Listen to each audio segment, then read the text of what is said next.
Chapter 8 is on mainly graphing quadratic functions, and 8.1 is looking at graphing f of x equals ax squared. For your learning targets, you will be able to identify characteristics of quadratic functions, and you will be able to graph and use quadratic functions in the form of f of x equals ax squared. So in our core concept, it talks about the parent quadratic functions. Remember, we've talked about parent functions being kind of like the most basic version of that specific type of function. And so our parent function for a quadratic function is f of x equals x squared. And then all other quadratics are transformations of that parent function. Just like when we were talking about linear functions, the parent function is just y equals x, and all other lines are transformations of that. So on your parabola, you have a vertex. Your vertex is either going to be the highest or the lowest point, depending on if your parabola is opening upward or opening downward. So this parabola here is opening upward, so our vertex is our lowest point. And you have your axis of symmetry, which goes through your vertex. Then your parabola is either going to be increasing or decreasing on either side of the axis of symmetry. So when you are looking at a graph, kind of follow it the same way you read. So start at the left side and work your way to the right side. So on the left side, my graph is decreasing. I'm going down to the vertex. And then on the right side, my graph is increasing. So I'm going up and away from the vertex. Example 1 is identifying characteristics of a quadratic function.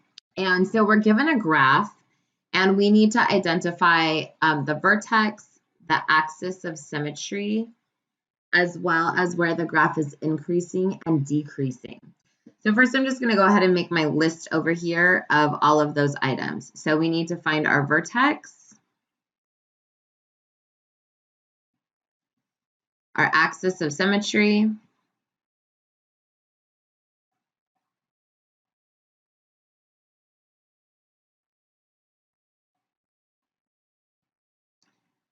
and then where our graph is increasing,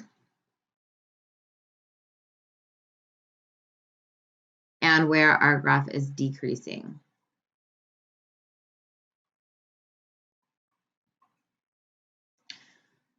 So your vertex is going to be a point.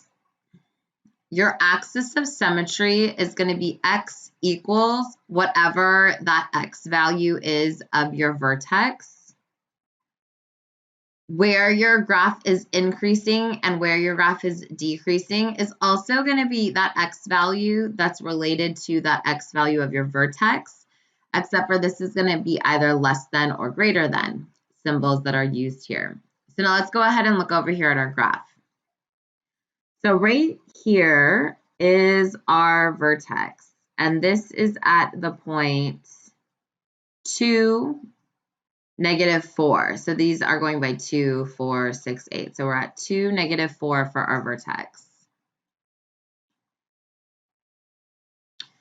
Our axis of symmetry is a line that goes through the vertex, and it makes it so we can fold our parabola in half. So your axis of symmetry goes through your vertex and has the same x value as your vertex. So our axis of symmetry is x equals 2. Please make sure you have the x equals portion. If you just write 2 for your axis of symmetry, that's incorrect.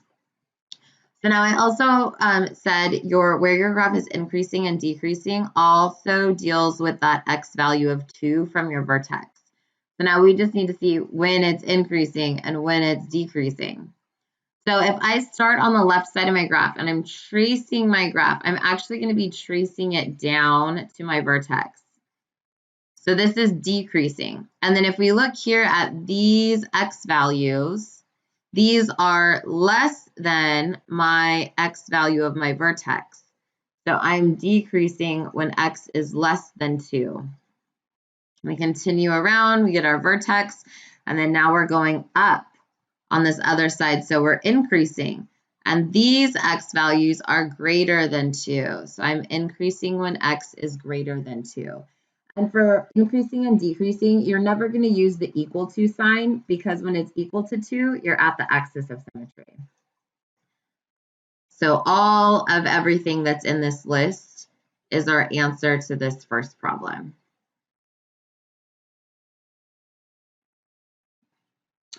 Okay, so this is kind of more to your core concept. So we're looking at graphing f of x equals ax squared when a is either greater than 0 or when it's less than 0.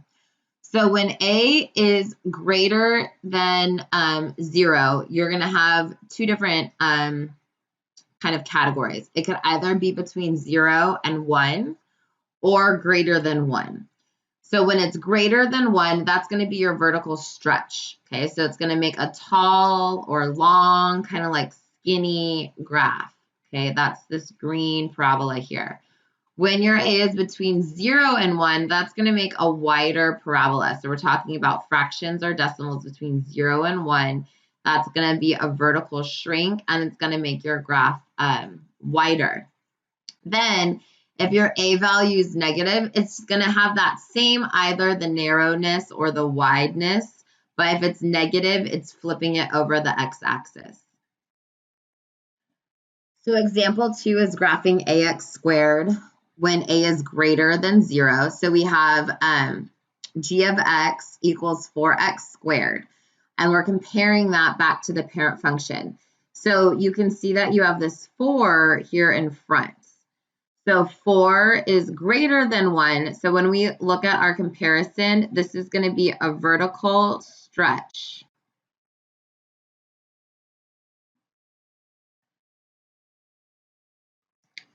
by a factor of 4.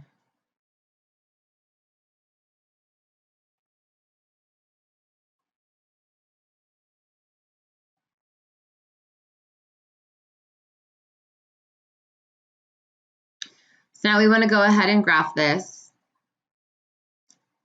So we're going to start with our x values of -2, -1, 0, 1, and 2.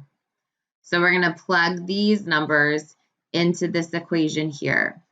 So remember, when we're plugging in our numbers, I'm going to start by plugging in -2 first. You have to square the -2 first and then multiply it by 4. So we're going to get 4 times -2 squared is 4 because you're doing -2 times -2. And so we're going to end up getting a y value of 16. So then we can plug in -1. And again, you're squaring first. So -1 squared is 1. And then 4 times 1 is 4. And then we can plug in 0. Again, you're squaring first. So 0 squared is 0. And then 4 times 0 is 0. And then what's nice about parabolas is that these y values are going to mirror across our vertex. So this 0, 0 point is our vertex here. And so when I mirror these across, this value is going to be 4, and then this value is going to be 16. And that will work every time you have your parabola in the middle. You'll be able to mirror these numbers across. So here we're going to plot our points. So we have 0, 0.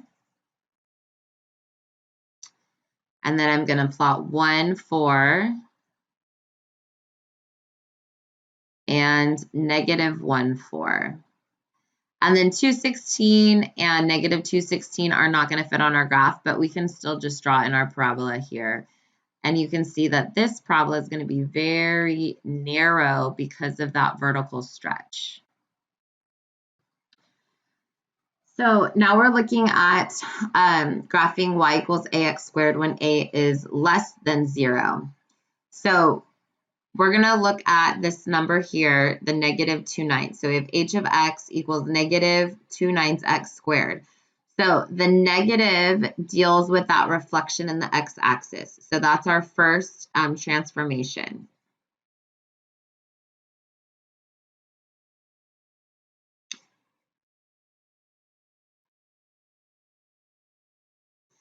So then now we're going to look at the number. So the negative is kind of like taken care of because that gave us our reflection in the x-axis.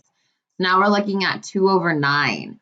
2 over 9 is between 0 and 1. So this is going to give us a vertical shrink.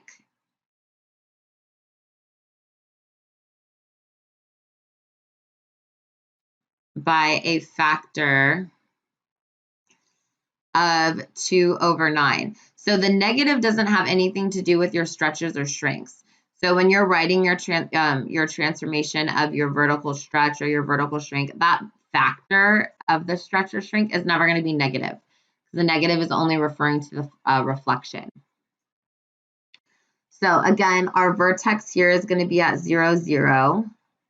So I'm going to go ahead and put that in the middle of my table, because if I plugged in 0, 0 squared is 0, and then 0 times negative 2 over 9 is still going to be 0. So I'm going to go ahead and plug in, since I have this denominator of 9 down here, I'm going to get some good numbers. So I'm going to use negative 3, and I'm going to use positive 3. If you aren't sure what numbers to use, you always can use negative 2, negative 1, 0, 1, and 2. Especially if you have a calculator, you'll be able to calculate those decimals values. But here we're going to go ahead and plug in our 3 and our negative 3.